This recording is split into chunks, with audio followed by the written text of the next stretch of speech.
I'm Megan Skidmore, and welcome to the Beyond the Shadow of Doubt. I'm a woman, daughter, sister, spouse, mother, life coach, and person of faith on a mission to normalize asking questions and allowing doubts on a faith journey and all aspects of life. Join me as I bring this traditionally taboo topic out of the shadows of shame and into the light. I firmly believe we normalize through more talking and engaging in discussion. More talking peels back, exposes, and erases the layers of shame associated with asking questions and allowing doubts. When we are more authentic about our journey, we are more powerful because shame has no power in the face of authenticity.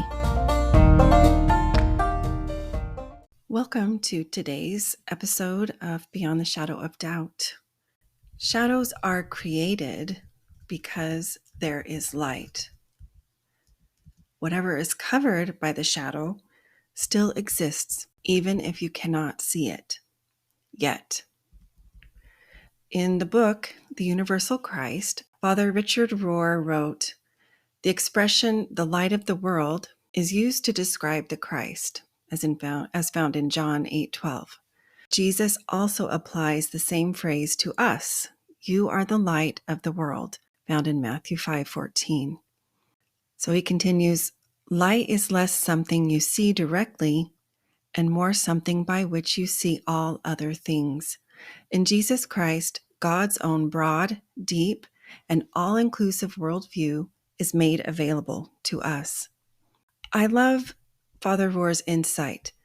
Broad, deep, all-inclusive worldview. I got a small taste of this recently when our family visited Tokyo and Kyoto, Japan for the first time. While in Japan, I learned something that I never knew about their official religion, quote unquote official. We toured a lot of both shrines associated with the Shintoism religion and temples associated with Buddhism. How it was that the people of Japan practiced both.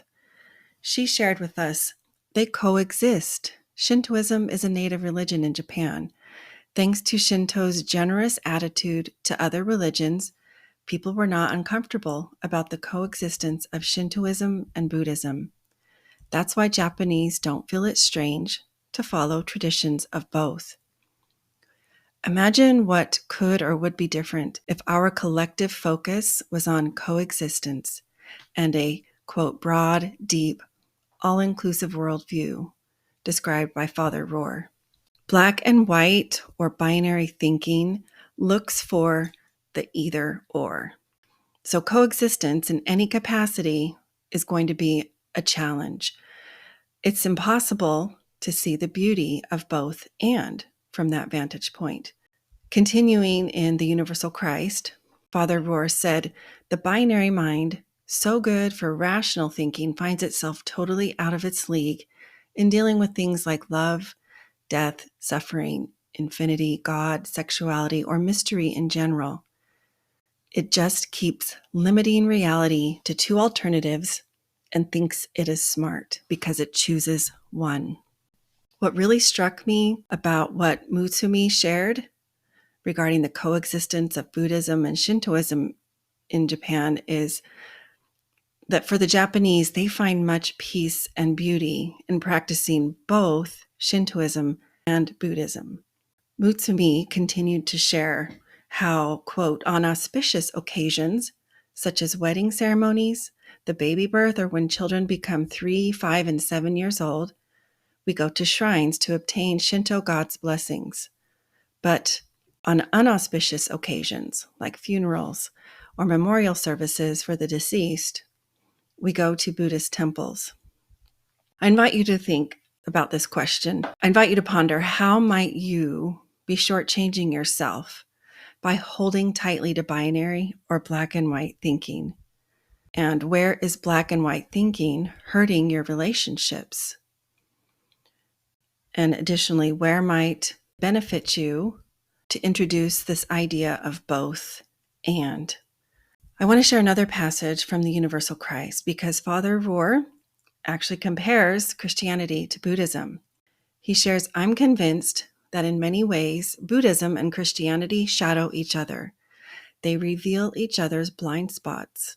In general, Western Christians have not done contemplation very well, and Buddhism has not done action very well. Although in recent decades, we are seeing the emergence of what is called engaged Buddhism, which we have learned from teachers like Thich Nhat Hanh and the Dalai Lama. There is a reason that most art shows Jesus with his eyes open and Buddha with his eyes closed. In the West, capital W, we have largely been an extroverted religion with all the superficiality that represents, and the East has largely produced introverted forms of religion with little social engagement up to now. Taking the risk of overgeneralization, I will say that we did not understand the human mind or heart very well, and they did not understand service or justice work very well. Thus, we produced rigid capitalism, and they often fell into ideological communism. Both religions tried to breathe with one lung. That is not good breathing. Or, better said, you can't just inhale and you can't just exhale, end quote. I'll let you digest that for a bit. Maybe rewind and listen again. I feel very deeply Father Rohr's words, very much.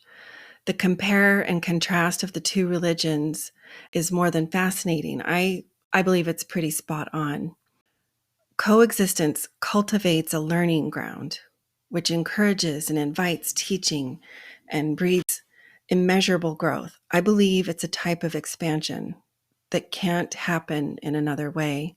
No matter your faith background, I invite you, especially at this time of year, to look for ways to coexist in whatever capacity that might be with your friends, your family members, neighbors, and loved ones, just everyone. Thank you so much for joining me today. Have a blessed holiday.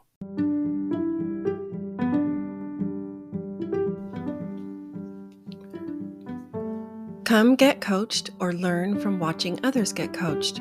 Starting January 2024, I am starting First Friday's free coaching. A faith journey brings a lot of emotions. I am creating a confidential group to bring all of not just the emotions and process them, but bring all the questions, vent frustrations, share fears, express doubts. Navigating a new and uncertain reality is hard enough. Let's remove the worry of judgment from others. In this group, I will help you help yourself so that you can be there for your child, family, loved ones, and for you too. Click the link in the show notes to sign up. You must complete the agreement and survey.